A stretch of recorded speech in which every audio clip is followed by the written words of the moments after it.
കാലത്തെ ബ്രേക്ക്ഫാസ്റ്റാണ്. പാൻ അടുപ്പത്ത് വെച്ചിട്ട് പച്ചക്കറി വേവിച്ചെടുക്കണം കേട്ടോ. അതിന് വെളിച്ചെണ്ണ ഒഴിക്കുക, പച്ചക്കറികൾ അരിഞ്ഞത്, സവോള,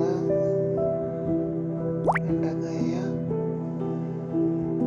ക്യാരറ്റ്, ഉരുളക്കിഴങ്ങ്, പച്ചമുളക്, ഇതൊക്കെയാണ് അരിഞ്ഞിട്ട് പച്ചക്കറികൾ. അത് മുട്ട പൊരിച്ചിട്ട് അതിൽ ഫില്ല് ചെയ്യാനുള്ളതാണ്. ഇത് പെട്ടെന്ന് വെന്ത് കിട്ടും. കുറച്ച് നേരം മൂടി വെച്ച് ഞാൻ ഉപ്പ് തിരുമ്മി വെച്ചിട്ടുണ്ടായിരുന്നതാണ്.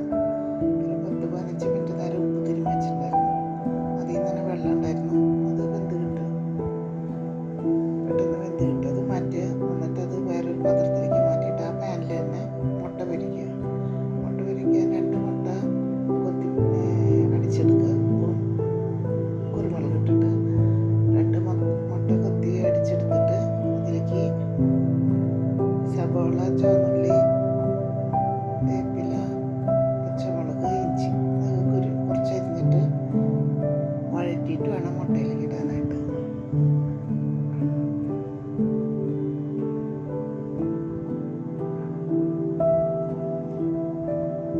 മുട്ട പതുക്കെ മൂക്കൊന്നും നല്ലോണം മരിഞ്ഞു വരുന്ന വേണ്ട. അതിലിട്ടിട്ട് വെറുതെ അതിൻ്റെ പച്ചമണമൊന്നും മാറി കിട്ടിയാൽ മതി.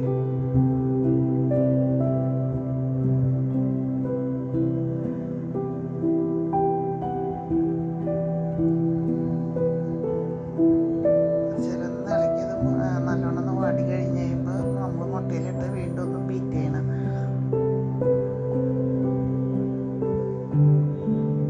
വീണ്ടും അതിലൊന്നിട്ട് ബീറ്റ് ചെയ്ത് കഴിഞ്ഞിട്ട് നമുക്ക് മുട്ട പൊരിക്കാൻ അതേ ചട്ടിയിൽ തന്നെ വെളിച്ചെണ്ണ ഒഴിച്ചിട്ട് മുട്ട പൊരിക്കും.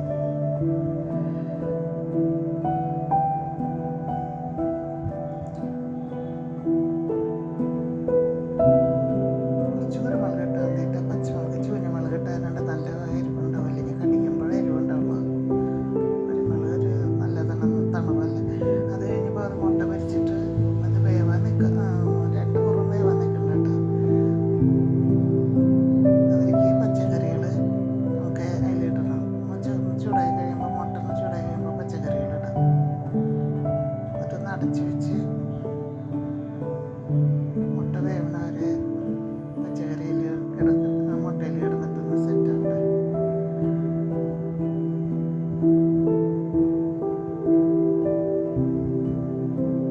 ഇതൊന്ന് അടച്ച് വെച്ച് 2 മിനിറ്റ് കഴിയുമ്പോൾ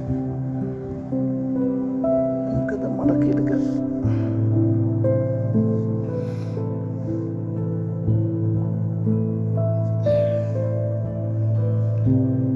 ഉപ്പുമാവിൻ്റെ സൈഡാണ് മുട്ട പൊരിച്ചത്. ഇനി ഉപ്പുമാവ് ഉണ്ടാക്കാനായിട്ട് ചുവന്നുള്ളി അറിയണ്ടിട്ട് പോയി.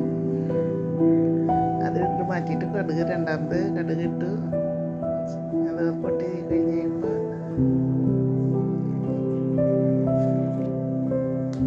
ചുവന്നുള്ളി അരിഞ്ഞത്, ഇഞ്ചി, പച്ചമുളക്, വേപ്പില അതൊക്കെ കൂടി അരിഞ്ഞത് അതിലിടും.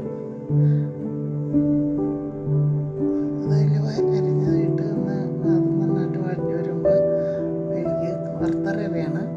വെളിച്ചെണ്ണ റവയിൽ പിടിക്കാൻ വേണ്ടി കുറച്ച് നേരം ആ റവ അതിൽ ഇടണ്ട്. അല്ല, റവ ഒന്ന് വറുക്കണ്ട. അതിൽ 3/4 കപ്പ് റവയാണ് ഇട്ടത്. അതിൽ 1.5 കപ്പ് വെള്ളം ഒഴിക്കണം. 1.5 കപ്പ് വെള്ളം ഒഴിക്കാൻ ഉപ്പിട്ട് വെള്ളം തിളച്ച വെള്ളം ഒഴിക്കണം അതിൽ. അപ്പോൾ അത് വെള്ളം അടുപ്പത്ത് തിളയ്ക്കാൻ വെച്ചിട്ടുണ്ട്. തിളച്ച് വന്ന് കഴിയുമ്പോൾ നമുക്ക് ആ വെള്ളം